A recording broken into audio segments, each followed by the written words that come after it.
A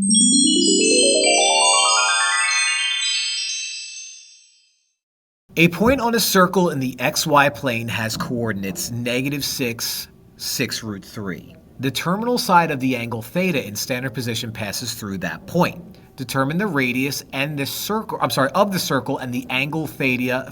Oh my gosh.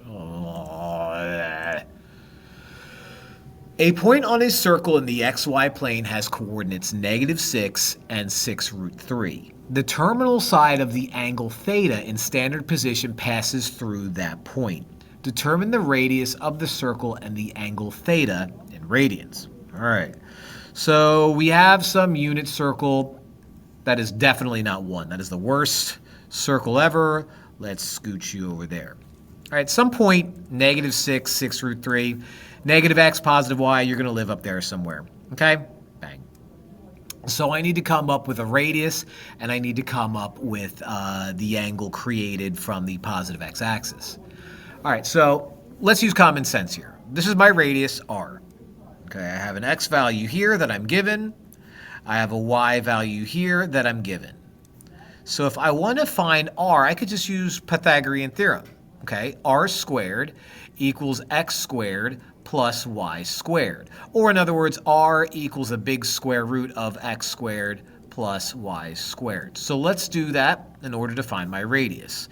The radius is going to be equal to big square root of my x value, which is -6 in parentheses squared, plus my y value, which is 6 root 3 squared. All right? So -6 squared is positive 36. Plus 6 times itself is going to be 36 again, times root 3 times itself, which is 3. Okay, so that's 36 plus 108, which is a beautiful square root of 144, which is 12. So that eliminates u. So now that I know that my radius is 12, and I have a point here that is, non-unit circle, so r cos theta and r sine theta. Now that I know that, I know that 12 cos theta is going to equal -6, right? I also know that 12 sine theta is going to equal 6 root 3. Dividing everything by 12, dividing everything by 12 gives me the point -6 over 12, which is -1/2. And 6 root 3 over 12 is regular root 3 over 2. Now that point is going to be the third dot up here, right? So my picture's not that great, but if you remember, unit circles, every quadrant has 3 dots. Well, the third dot, the one way up here closest to the y-intercept, or the y-axis rather, is going to be in my -1/2 root 3 over 2.